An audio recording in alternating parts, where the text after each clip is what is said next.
ముగ్గురు అతిరథ మహారాజుల్లో స్వామివారి గురించి బ్రీఫ్గా, అలాగే రాకాడి బాబా వారి గురించి గత 2 వారాల్లో మనం చెప్పుకుంటూ వచ్చాం.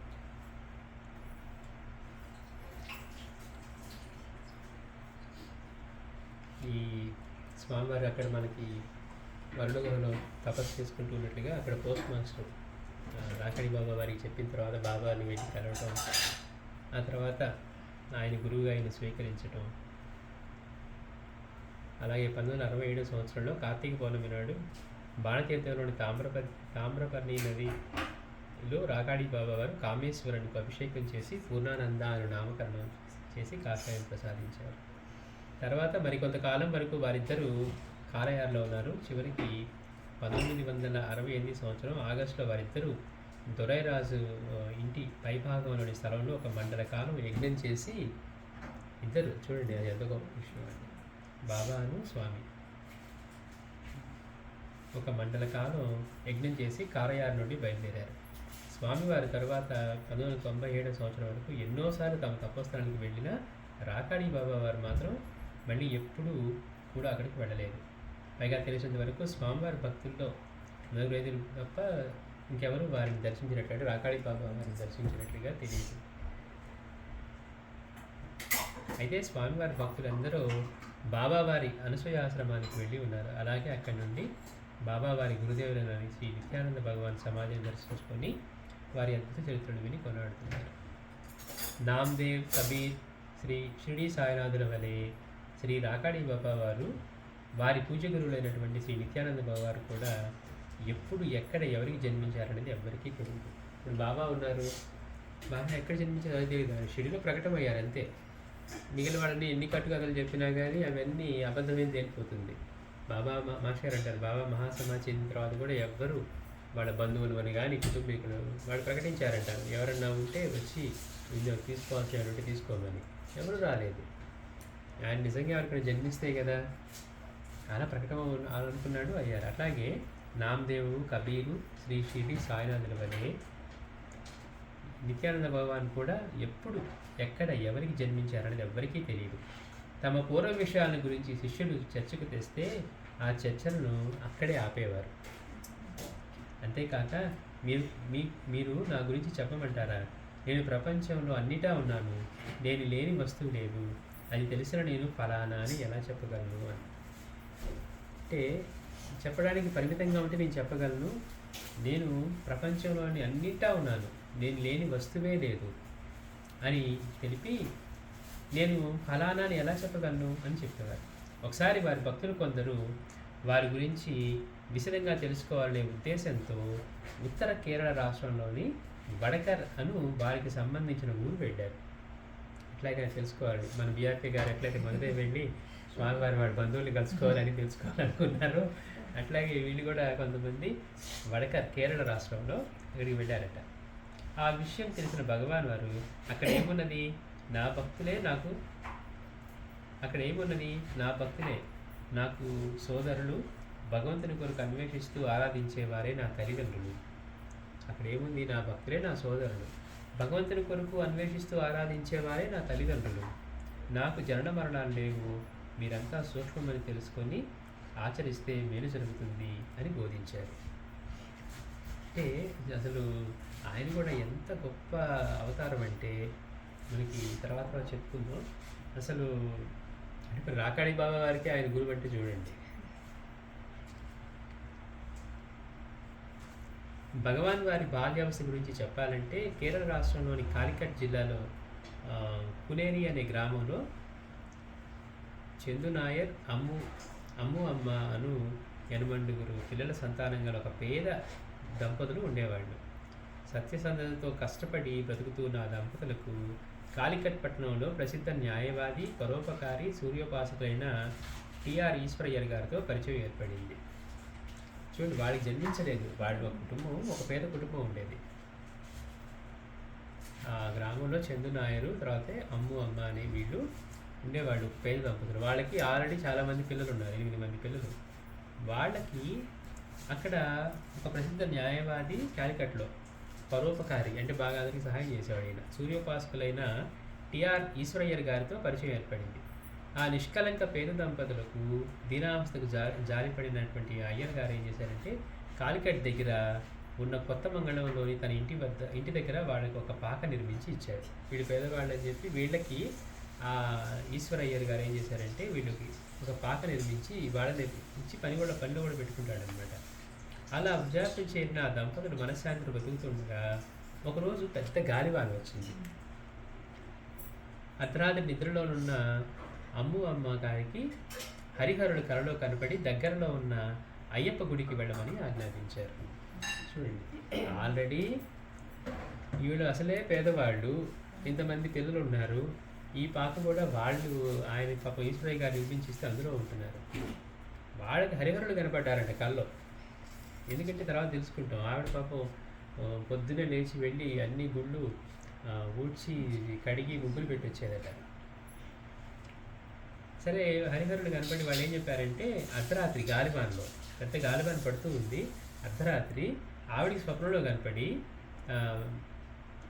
అయ్యప్ప గుడికి వెళ్ళమని చెప్పి ఆజ్ఞాపించారు. నిద్రలో ఉన్న భర్తను లేపి విషయాన్ని తెలిపి ఆమె వెంటనే ఒక కొబ్బరి మట్టను కాగడాగా వెలిగించుకొని ఆ గాలివానను లెక్క చేయకుండా గుడికి వెళ్ళింది. కనపడింది ఎవరు? హరిహరుడు.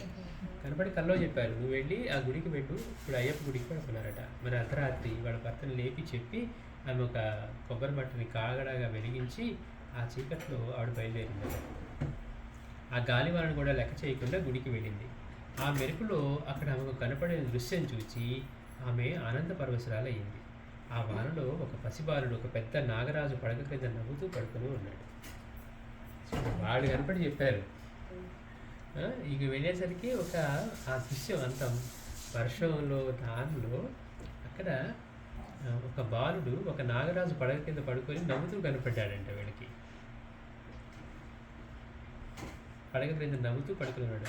ఆ అత్యద్భుత దృశ్యానికి మాట కూడా రాని ఆమె ఏమి చేయాలో తెలియక తన భర్త వద్దకు పరిగెత్తి ఇద్దరూ కలిసి తమకు ఆశ్రయం కల్పించిన ఈశ్వరయ్యర్ గారింటికి వెళ్ళి ఆ విషయాన్ని అతనికి తెలిపారు. అక్కడ నుండి వాళ్ళ ముగ్గురు కలిసి అయ్యప్ప స్వామి గుడికి చేరుకోగా నాగరాజు పడక కింద పడుకున్న బాలుడు వాళ్ళని ఆహ్వానిస్తున్నట్లు నవ్వుతూ ఉన్నాడు. వాళ్ళని చూసి ఆ నాగరాజు 3 సార్లు ఆ బాలుడికి ప్రదక్షిణం చేసి వెళ్ళిపోయింది. ఆ అద్భుత దృశ్యం చూసిన ఆ ముగ్గురి ఆశ్చర్యాన్ని మాటల్లో ఎలా వర్ణించాలి? నాగరాజు వెళ్ళిన వెంటనే అమ్మగారు ఆ బాలుని తన ఒడిలోకి తీసుకున్నది. ఆ అబ్బాయి సంరక్షణ ఖర్చులన్నీ ఈశ్వరయ్యర్ గారు భరిస్తానని అంటూ సంరక్షణ బాధ్యత ఆ దంపతులకు అప్పగించారు. అయ్యే ఖర్చులు మేము భరిస్తామని చెప్పి, నేను వాళ్ళు కూడా కొంచెం వృద్ధులు కాబట్టి వీళ్ళకి అప్పగించారట. వాళ్ళు ఆ అబ్బాయికి రాము అని నామకరణం చేశారు. రాము చిన్నప్పటి నుండి ఎన్నో నెలలు చూపారు, కానీ ఎందుకో ఆ అబ్బాయి లివర్ వ్యాధితో చాలా బాధపడేవాడు. అబ్బాయి ఆరోగ్యార్థం ఆ తల్లి నిత్యము దేవాలయ ప్రదక్షిణలు మొదలగు ఆధ్యాత్మిక చింతన చేస్తూ ఉండేది.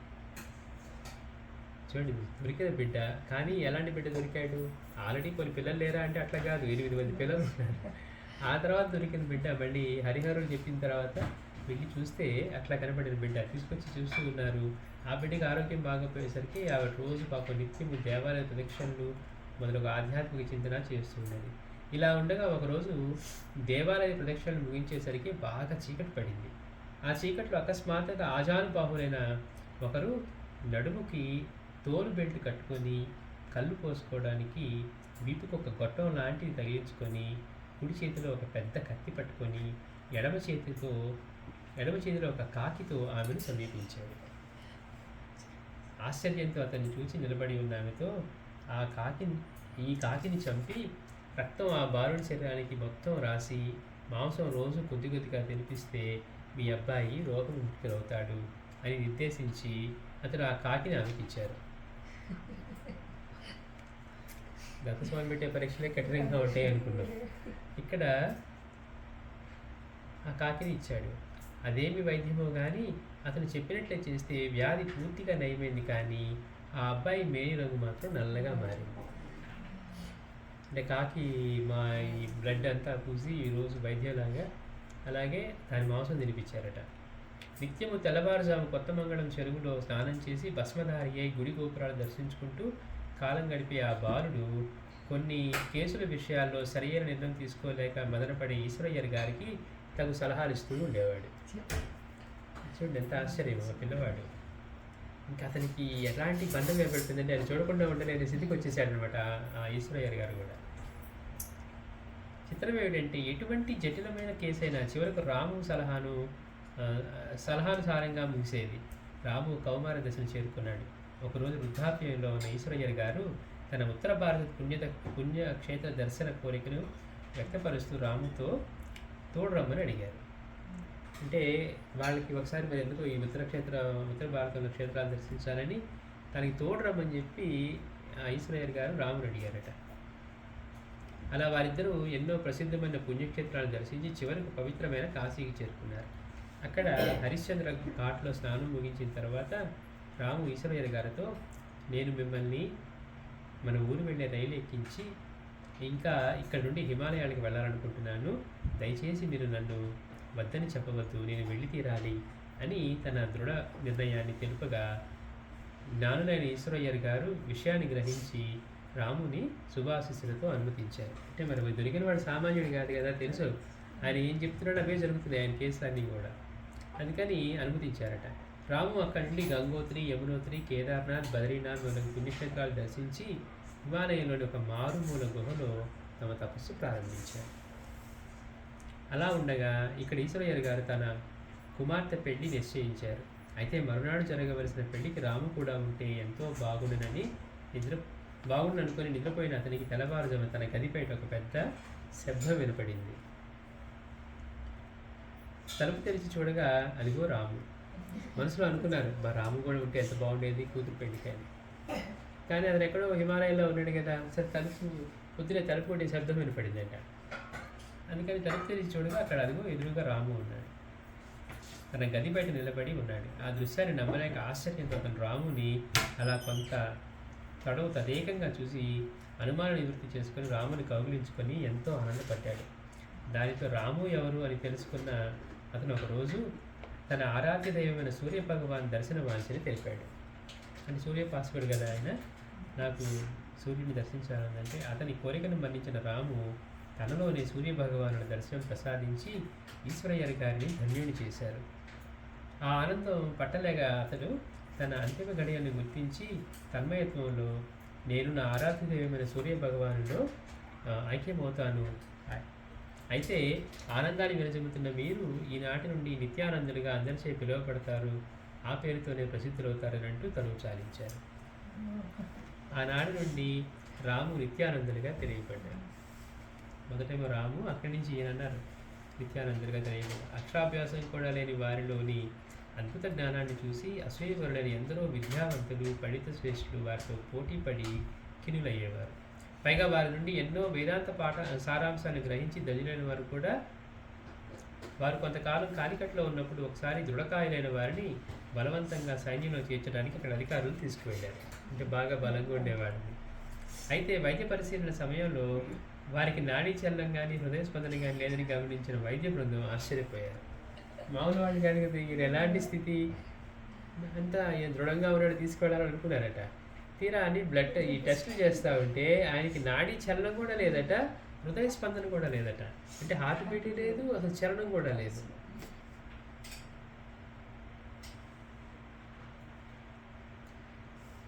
ఆ వైద్య బృందం ఆశ్చర్యపోయారు. మళ్ళీ పరిశీలించినా కూడా మార్పు ఏం కనపడేసరికి విసుగు చెంది వారిని వదిలివేశారు. అలాగే ఒకసారి అలా శ్రీ నిత్యానందుల వారు కాలికట్లో ఉన్నప్పుడు అక్కడ క్రౌన్ సినిమా థియేటర్ దగ్గర రాఘవన్ అనే ఒక భక్తుడు ఉండేవారు. స్వామివారు అక్కడ ఉన్నప్పుడు కాలికట్లో ఉన్నప్పుడు అక్కడ క్రౌన్ థియేటర్ దగ్గర ఒక భక్తుడు ఉండేవారట, రాఘవన్ అని. ఒకరోజు అతను భగవాన్ వారిని తన ఇంటికి ఆతిథ్యానికి ఆహ్వానించారు. సత్కారం ముగించిన పిమ్మట ఆ రాత్రి వారికి తన గదిలోనే పడక ఏర్పాటు చేశారు. స్వామివారిని భగవాన్ని పిలిచి ఆయనకి సత్కారం ఏర్పాటు చేసి తర్వాత నిద్రించడానికి కూడా వారి గదిలోనే ఒక పడక ఏర్పాటు చేశారు. వారు ఒక త్రాడు కావాలని అడిగారు నిత్యానంద భగవాన్లో. ఎంత ఆశ్చర్యం! బాబానేమో చిన్న బల్ల మీద అట్లా నిద్రిస్తే పైన కట్టింది, ఈయనేమో ఇటు అటు కిటికీకి తాడు కట్టి తాడు మీద పడుకునేవారట. అంటే ఎట్లా ఉండేవారంటే దృఢంగా ఉండేవారు. ఆయన పడక ఏర్పాటు చేస్తే భగవాన్ ఏం చేశారు, వారు ఒక త్రాడు కావాలని అడిగారు. అయితే వారు త్రాడు ఎందుకు కొడుతున్నారో అర్థం కాక రాఘవన్ గారు వారి బావి నుండి నీళ్లు తోడుకోవడానికి వాడుకుంటున్నటువంటి పొడవైన ఒక కొబ్బరి త్రాడు తీసుకువచ్చి ఇచ్చారు. వారు వెంటనే ఆ త్రాడు ఆ గదిలో ఇరువైపులా ఉన్న కిటికీ ఉసులకు కట్టి దానిపై పడుకొని సుఖంగా నిద్రపోయారు. అట్లా కొంతకాలం కాలికట్లో గడిపి నిత్యానందుల వారు కర్ణాటకలోని మంగళూరు వచ్చారు. అక్కడ వారి శిష్యుల్లో కొందరు ఋషికేశ్వరుని శ్రీ శివానంద స్వామి శిష్యుల్లో కొందరు పరమార్థాన్ని తెలియక తమ గురువులు వారు గొప్ప అంటే తమ గురువులు వారు గొప్ప అని పోటీ పడుతున్నారంటే అక్కడ ఉన్న వాళ్ళలో వీళ్ళు మా గురువు గొప్ప అంటే మా గురువు గొప్ప అని పోటీ పడుతున్నారట. అందులో శివానంద స్వామి గారి శిష్యుడైన ఒక ప్లేటర్ గారి అబ్బాయి నిత్యానందుల వారిని ఆట పట్టించాలనుకొని కాలుకు ఒక గుడ్డ కట్టుకొని కుంటుకుంటూ నడిచి వారి వద్దకు వచ్చి, చూడు స్వామి, ఎన్ని మందులు వాడినా ఈ పుట్టు నయం కావడం లేదు, మీరు మీ దివ్యశక్తితో దీన్ని నయం చేసి కరుణించండి అని హేళనగా లేని తన బాధను నటిస్తూ చెప్పాడు. అతని దృష్టిబుద్ధిని ఎప్పుడో కనిపెట్టిన భగవాన్ వారు ఒక చిరునవ్వుతో, అది అంతేలే, అది అనుభవించవలసిందే అన్నారు. వాళ్ళతో చెలగాటలాడి పిచ్చి వేషాలు వేస్తే ఏమవుతుందంటే, ఇది తగ్గట్లేదంటే అది అంతేలే, అది అనుభవించవలసిందే అన్నారు. పాపం అతనికి ఏం తెలుసు, తాను గెలిచారన్న ఆనందంతో ఇంటికి వెళ్ళి కట్టింపు చూడగా నిజంగా చీవుతో ఒక పెద్ద పుండు కనపడింది. భయాశంకరతో అతను పెద్దగా అరిచాడు. ఆ అద్భుతం చూసిన ఇంటివాడు వెంటనే అప్పుడు అక్కడున్న స్వామి శివానంద గారి కడకు పరిగెత్తికి వెళ్ళారు. ఈ విషయాన్ని గ్రహించిన శివానందుల వారు వాళ్ళతో కలిసి నిత్యానందుల వారి సన్నిధికి బయలుదేరారు.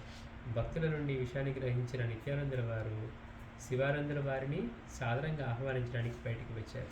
ఆ మహనీయులు ఇరువురు పరస్పర ప్రేమాదరణతో కౌగిలించుకున్నారు. వెంటనే శివానందుల వారు నిత్యానందుల వారిని తమ ఊరిలో కూర్చోబెట్టుకొని ఫోటో దిగారు. దానితో శిష్యుల పోటీ కూడా అంతమైపోయింది. కేరళ కర్ణాటక రాష్ట్ర సరిహద్దుల్లోని కంచన్ ఘాట్ హౌస్ దుర్గం కోట బయట ఎదురుగా ఒక రాతి కొట్టు ఉన్నది. కేరళ కర్ణాటక రాష్ట్ర సరిహద్దు బోర్డర్స్లో కంచన్ ఘాట్లో హౌస్ దుర్గం కోట ఒకటి బయట ఎదురుగా ఒక రాతి కొట్టు ఉన్నది. బహుశా రాబోయే కాలంలో సాధకులకు సాధన కోసం అలాంటి ప్రాంతం అవసరం భగవాన్ అనుకున్నారేమో. కూలి వాళ్ళను పెట్టి వారు అక్కడ గుహలు నిర్మించే పని ప్రారంభించారు. ఒక గుట్ట ఉంటే ఆ గుట్టని పగలగొట్టి అంటే వాటిలో గుహలు ఏర్పరిచారట. ఆ మూటికి కూడా మంచి మంచి పేర్లు పెట్టారు భగవాన్.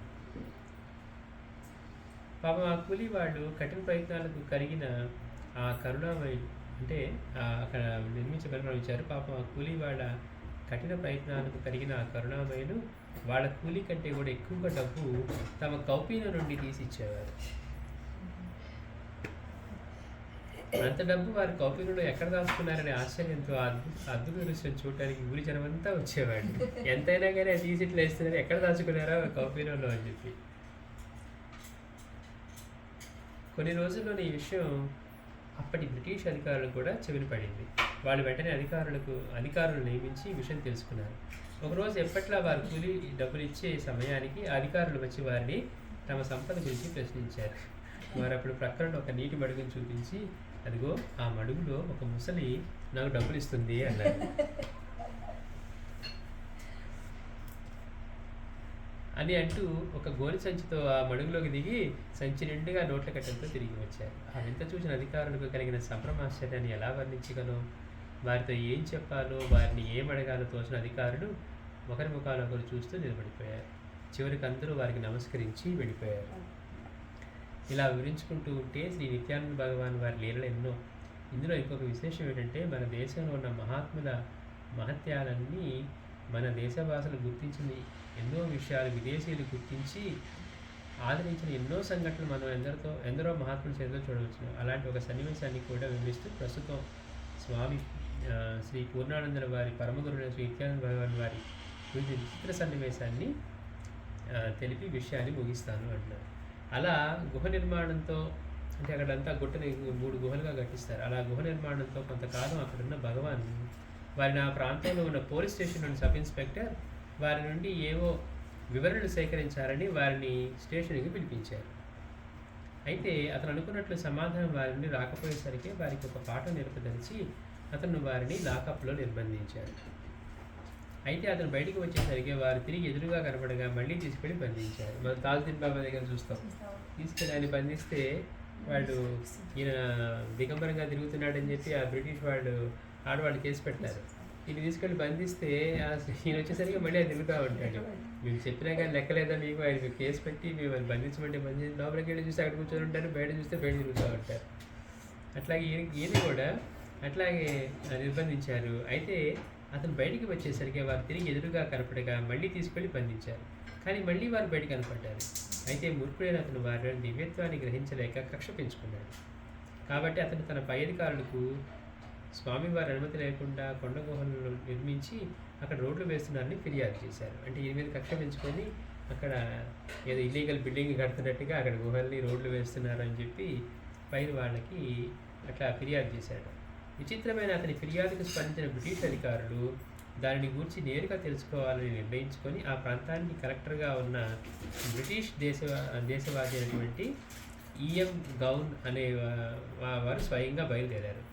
రైలు దిగిన కలెక్టర్ గారు తన పెంపుడు కుక్కతో ఒక గుర్రంపై ఎక్కి ఆ కొండ ప్రాంతానికి చేరుకున్నారు. అయితే ఆ ప్రాంతం సరిగా తెలియని అతను భగవాన్ను గుర్తించుటకై అటు ఇటు తిరుగుతుండగా అతని పెంపుడు కుక్క నేరుగా నిత్యానందుల వారి దగ్గరికి వెళ్ళి వారి పాదాల దగ్గర కూర్చున్నది. అతనికి తెలియదు భగవాన్ ఎవరు, కానీ ఈ కుక్క మాత్రం వెళ్ళి భగవాన్ పాదాల దగ్గర కూర్చుందట. కొంత సమయంలోనే కలెక్టర్ గారు తన కుక్క అపరిచేస్తున్న దగ్గర నిశ్శబ్దంగా కూర్చోని చూసి ఆశ్చర్యపోయాడు. భగవాన్ వారిని దూరం నుండి చూడగానే అతనికి అలౌకికమైన ఆనందం కలిగింది. ఎవరైనా అంతే, మహాత్ముల దగ్గరికి వెళ్ళి అందులో ఆయన ఇవ్వాలనుకుంటే ఇంకా అనుగ్రహం వేరుగా ఉంటుంది. అట్లా చూడగానే ఒక అలౌకికమైన ఆనందం కలిగిందంట. వెంటనే అతను గుర్రంపై నుండి దిగి బూట్లు అక్కడే ఇప్పి వారి దగ్గరకు వచ్చారు. గంటల తరబడి వారిద్దరూ ఆంగ్లంలో మాట్లాడుకున్నారు. ఈయనకేం భాష రాదనుకుంటున్నావు, చదువుకోలేదనుకుంటున్నావు, కానీ ఆ బ్రిటిష్ వాళ్ళు వస్తే ఆయన ఇంగ్లీష్లో మాట్లాడారట వాళ్ళతో గంటల తరబడి. భగవానుడి బోధన విన్న అతనిలో ఆధ్యాత్మిక చింతన అంకురించింది. వారి దివ్యత్వాన్ని గుర్తించిన కలెక్టర్ గారు భగవాన్ వారి అనుమతి తీసుకొని ఆనందంతో తిరిగి వెళుతూ ఉండగా అప్పటి వరకు లేని ఈఎం గౌన్ రోడ్ అని ఒక బోర్డు చూసి విస్మయం చెందారు. అక్కడ అలాంటి పేరు లేదు, కానీ అది వెళ్తూ ఉంటే అతని పేరు మీదుగా రోడ్డు ఉన్నట్టుగా ఒక బోర్డు కనపడిందట. కొన్ని రోజుల్లోనే అతనికి పై హోదాతో అక్కడి నుండి మద్రాసుకు బదిలీ అయింది. అయితే అతను వెళ్లే ముందు నిత్యానంద భగవాన్ వారికి భవిష్యత్తులో ఆ ప్రాంతాధికారుల నుండి ఎటువంటి ఇబ్బందులు కలగకుండా ఉండడానికి అవసరమైనటువంటి ఉత్తర్వులు జారీ చేశారు. అది భగవాన్ గురించి బ్రీఫ్గా. శ్రీ సచ్చిదానంద సద్గురు సాయినాథ్ మహారాజ్.